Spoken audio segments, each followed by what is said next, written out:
Wow. I saw Weapons. Yes. There's been a lot of things going on lately in my life that's been causing certain delays in my reviews, but I haven't forgotten about you guys, and I haven't forgotten about Horror and Coffee. So here we go. Weapons. I saw it, and holy God, what a good film. Now, having said that, I don't think it's as big as the hype that you've been hearing. It received like almost a score of almost 100% on Rotten Tomatoes and things like that. I haven't seen the reviews as of this recording of other YouTube horror reviewers because I don't like their ideas to influence my thoughts initially. I usually do this first and then I watch their stuff. But I have to say, this movie was really good. And it was made by the same people who made Barbarian. Remember Barbarian? Remember when I reviewed that one? That was good, right? And this one was a cut about, it is arguably the best horror movie of 2025. But it's not about what you think it might be. The trailers give the impression that it's going to be really creepy and scary. And it is. It has its moments. But it's not as creepy and scary as a lot of people would have initially maybe thought. So if you're looking to get the wit scared out of you, if you're that level, you may be a little disappointed in my view. What is Weapons about? Well, the trailer kind of talks a lot about it.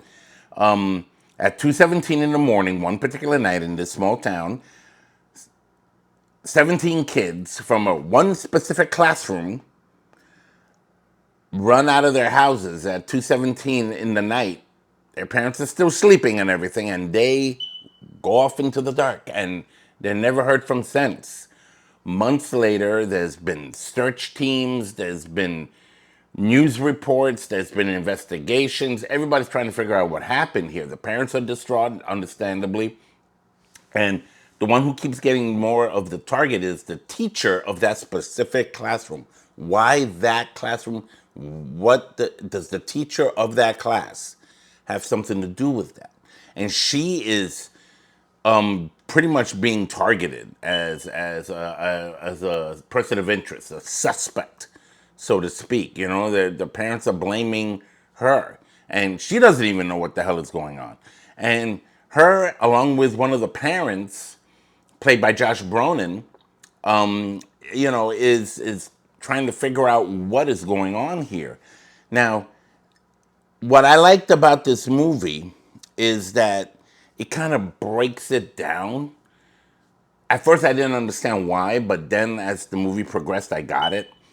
It started breaking down certain main characters in the film that you got to see it from her perspective, got to see it from Josh Brolin's character's perspective, and then this guy's perspective, and and it goes on like about 4 or 5 times, and you're kind of wondering what's going on. Where is this headed? I'm gonna give a slight disclaimer and a slight spoiler here because I feel like I have to mention it in order to like bring this review into context. I feel like I can't proceed until I say this. So if those of you don't want to know anything about this, just walk away right now, turn the video off, come back after you watch the movie, and come back to the channel.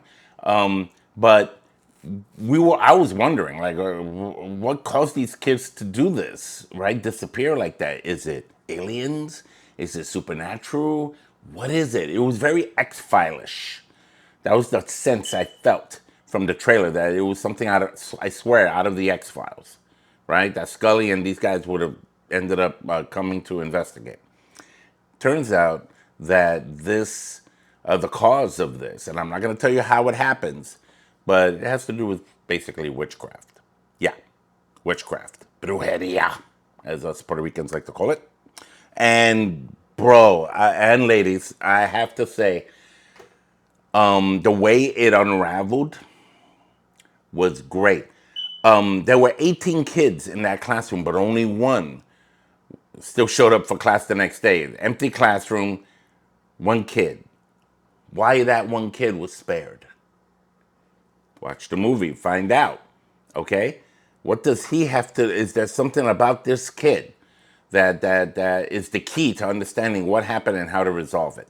So, and then you start seeing other things happening to other people in the town. And like the principal of the school, to this, like, this homeless guy who's just running around trying to make money in any way he can, things like that. To a police officer, you see these things happening to these different people, and then you're trying to understand, okay, what's going on? What is this? There's a pattern here. There's a pattern, okay, and we got to figure it out. So it's kind of like this movie kind of like invites you to just jump on the bandwagon and see where this goes. Why these kids disappeared? Where are these kids? Who did this? Who's the real culprit here? I'm not going to tell you who, but there is a supernatural element here that has to do with, like I said earlier, witchcraft. Check it out for yourself. The reason why I enjoyed this movie so much is because it was an interesting plot. It was a very interesting story, because they say it's based on a true story, but honestly, it wasn't. It's just a generalized sense of what happens when you hear in the news about groups of kids missing, or a kid missing and all that. It's about missing kids.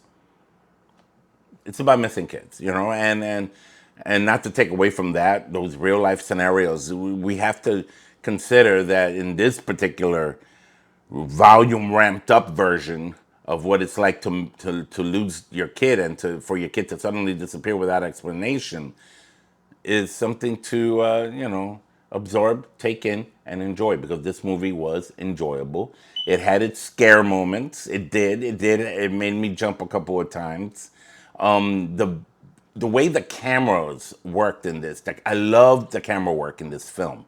It kind of like followed our characters through everything. It was like one straight up uncut shot in a few scenarios that I thought was, if you see it, you'll know what I mean, that I thought was amazing, because you felt like you were following our heroes or antagonists or whatever through everything.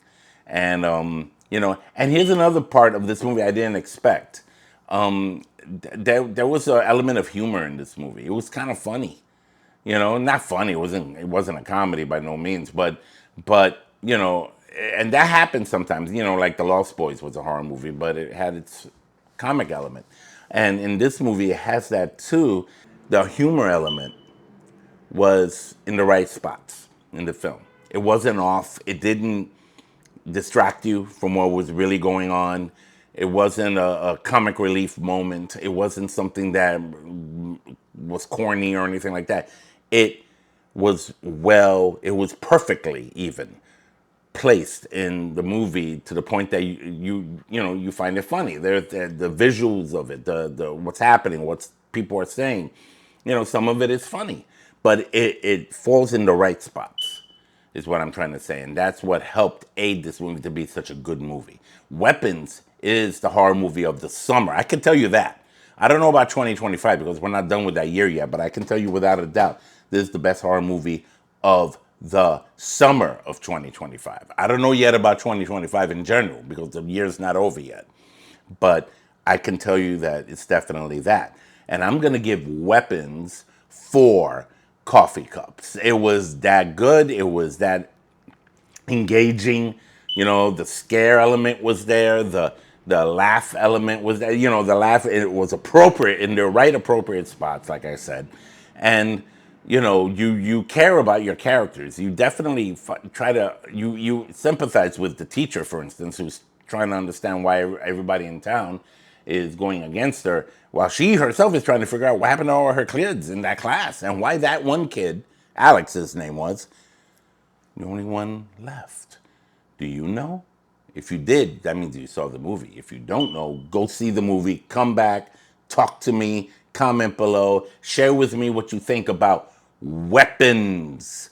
All right? There's a reason why it's entitled that way. the kids, or anybody in that in a general state of panic or fear, or can be weaponized to a certain extent for destruction, for hurting people, like, and that's what starts happening. You see how this happens. It affects the kids, it affects the parents, it affects the teacher, it affects the cop, it affects every single character. And this movie takes off. There's no slow burn here. It takes off from the get. Like, you already are in the issue, right? It's not a build up to it. It's already there, and then it takes off from there. And it's again very well shot. The people who made Barbarian did this one, and much kudos to them. They knocked it out of the park with weapons. So let me know what you think. Comment below, and consider subscribing. Tap on the bell for future notifications for future horror and coffee content. And until our next horror movie review, enjoy your coffee. I know I am. This is Ralph Perez. Until next time, have a blessed day. Take care.